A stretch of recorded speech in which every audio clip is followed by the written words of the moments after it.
औज़ुबिल्लाहिमिनश्शैतानिर्रजीम बिस्मिल्लाहिर्रहमानिर्रहीम। देखेंगे हम ये लेक्चर नंबर 5 का पार्ट सेकंड है। हमने इससे पहले वाले वीडियो में दो टाइप के पैकिंग क्लोज पैकिंग सिस्टम देख चुके हैं, 1 डायमेंशनल और 2 dimensional.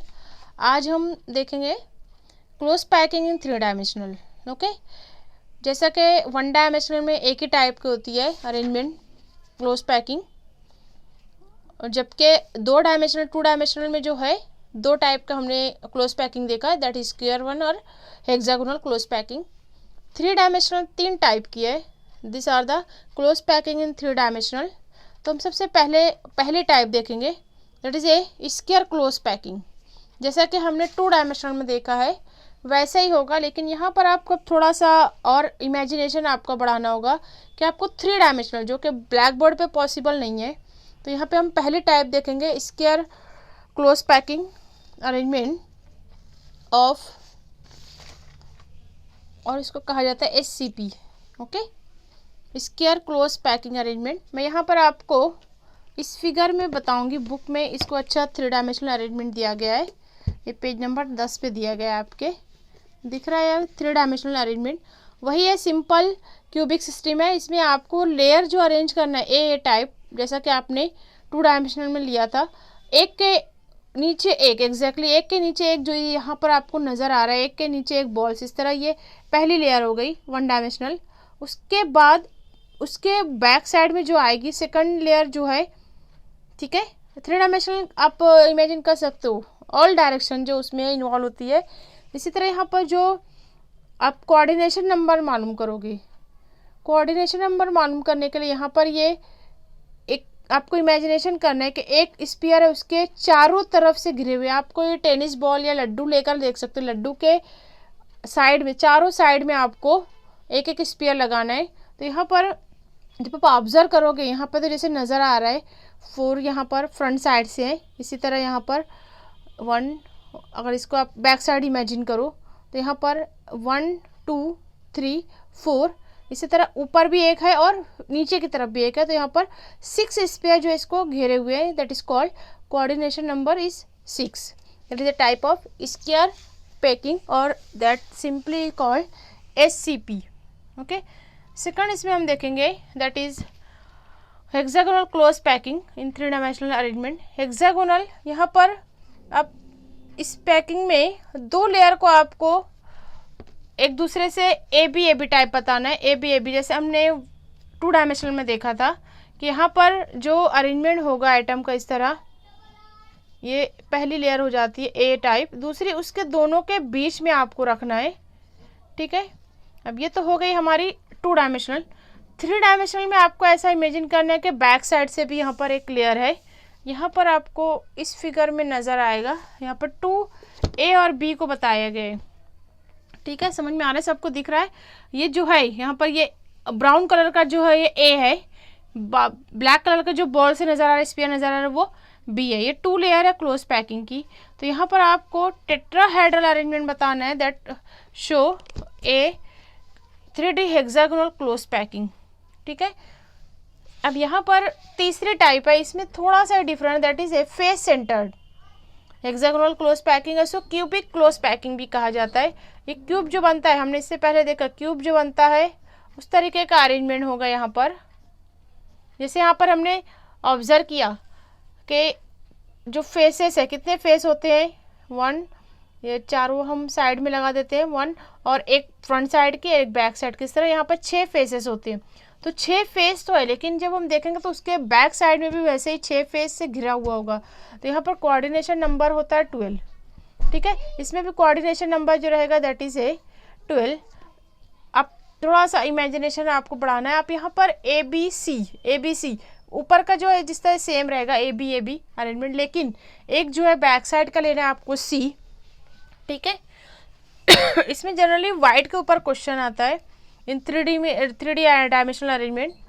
3 dimensional arrangement of close packing, what is a wide, जो फ्री स्पेस बचती है, जो एम्प्टी स्पेस है, वैकेंट स्पेस बचती है, जो आप बॉल से जो घिरी हुई है जगह। सपोज यहाँ पर मैं एक सिंपल सा अरेंजमेंट लेती हूँ AB टाइप। ठीक है, अब यहाँ पर आप एक देख रहे हो कि थोड़ी सी यहाँ पर बीच में एक सर्कल के तीनों सर्कल के बीच की एक जगह खाली है उसको कहेंगे वाइड। वाइड बॉल आप सुने होंगे, मतलब खाली जगह, ठीक है। एम्प्टी और vacant space between sphere of a unit cell, ठीक है। एक सिंगल यूनिट सेल के बीच में जो स्पीयर, जो खाली जगह, उसको वाइड कहते हैं। तो आपको किस तरीके का ये वाइड बनता है उसको ऑब्जर्व करना है। ये जनरली दो टाइप के होते हैं, voids are observe in two types, tetrahedral voids and octahedral voids, ठीक है।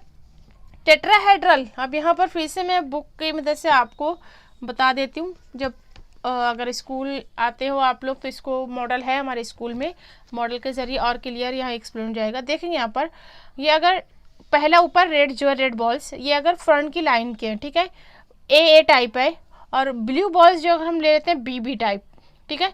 तो यहाँ पर इनके बीच की स्पेस दिख रही है यहाँ पर, that is called tetrahedral void और होल।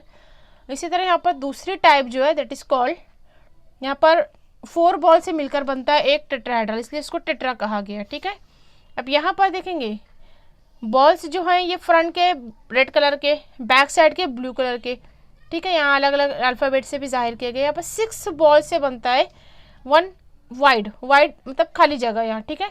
कोऑर्डिनेशन नंबर इसका 12 होता है, जैसा कि हमने 3 dimensional face centred close packing देखा या फिर हेक्सागोनल क्लोज पैकिंग देखा। दोनों में आपको वाइड का फर्क होगा अरेंजमेंट की वजह से। यहाँ पर भी आप ऑब्जर्व कर सकते हो क्रिस्टल स्ट्रक्चर में, दैट शो ऑक्टाहेड्रल होल और octahedral void, it is made by 6 ball.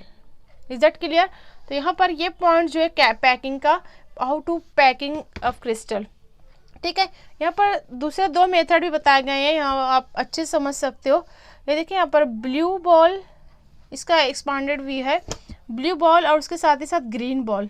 अब जब यहाँ पर आप इस फिगर में थोड़ा क्लीनली ऑब्जर्व करते हो, आप घर पे एक बॉल, टेनिस बॉल या लड्डू कैसे एक दूसरे से अटैच भी रहेंगे, उसके बीच में आप एक पहले लेयर लगाइए, उसके ऊपर के साइड एक लेयर लगाइए, उसके बैक साइड एक लेयर, और दोनों लेफ्ट एंड राइट साइड, इस तरह यहाँ पर 6 साइड आप लेकर उसके बॉल को अरेंज करोगे तो यहाँ पर ये इस तरह का अरेंजमेंट बनता है, ठीक है। ये पहली लेयर ए टाइप, ऊपर जो ये बी टाइप, ए और बी।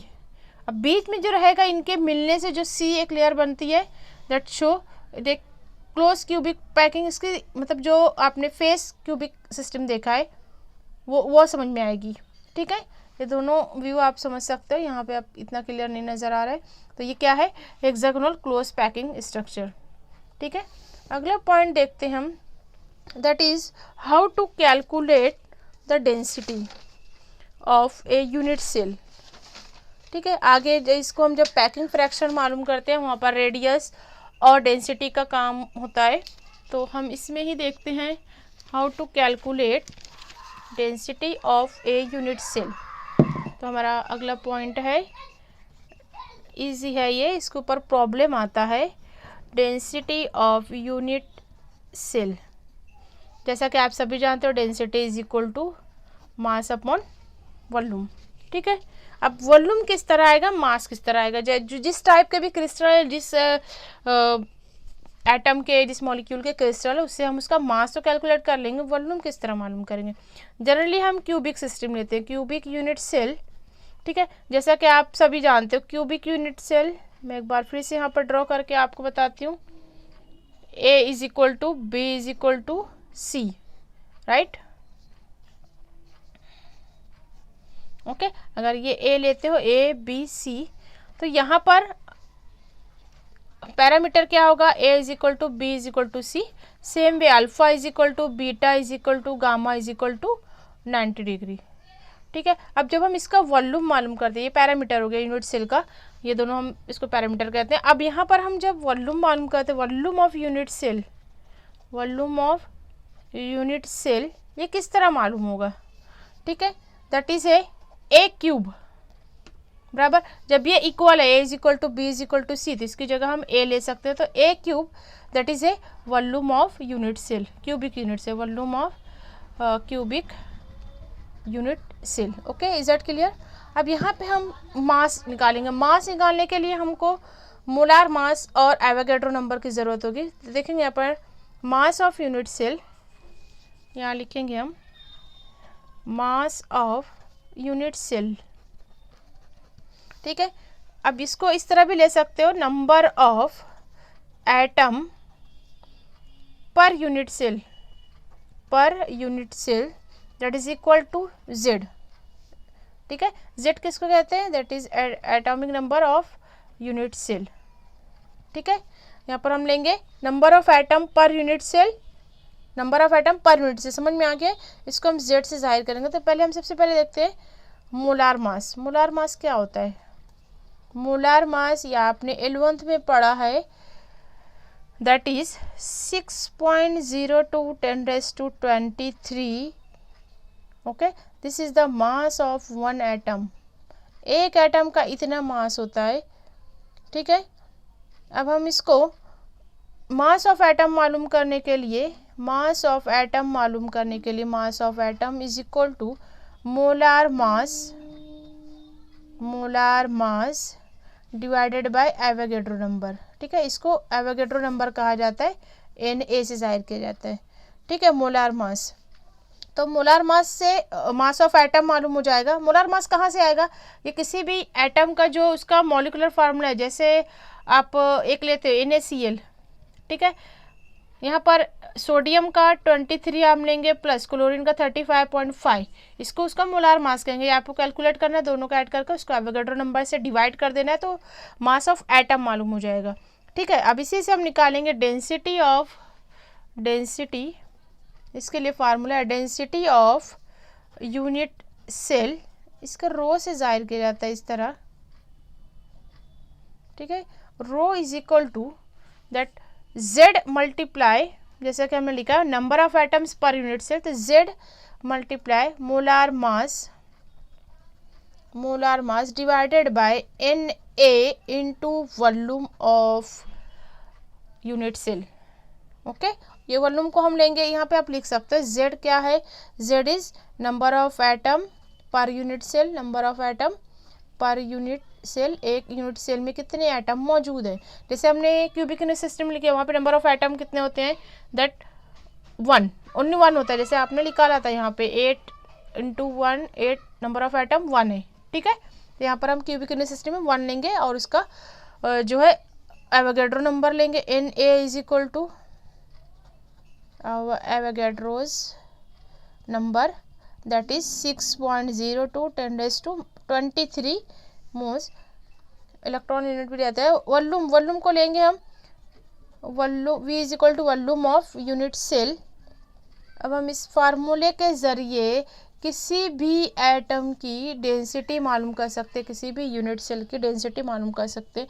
अगर आप फेस सेंटर लेते हो तो वहाँ पर 4 हो जाता है, बॉडी सेंटर लेते हो तो वहाँ पर 2 हो जाता है। इस तरह यहाँ पर नंबर ऑफ एटम जो है वो चेंज होगा, 1 2 4। Is that clear? Molar mass आपको जिस एटम का मालूम करना है वो लेना है, उसकी मदद से आप डेंसिटी मालूम कर सकते हो। इसके एक एग्जांपल ले सकते हैं आप लोग। एक प्रॉब्लम देखना है, राइट डाउन द प्रॉब्लम। इसको आपको लिखना है। What is a problem? एक या 2 मास के लिए अक्सर ये आता है क्वेश्चन। एल्यूमिनियम का क्रिस्टल है, aluminium crystal in cubic unit cell and edge length, उसकी एज लेंथ दी गई है। पैरामीटर में जो उसकी लेंथ है उसको एज लेंथ भी कहा जाता है। Edge length 405 picometre and density is 2.7 gram per cc cubic cell. Predict the crystal.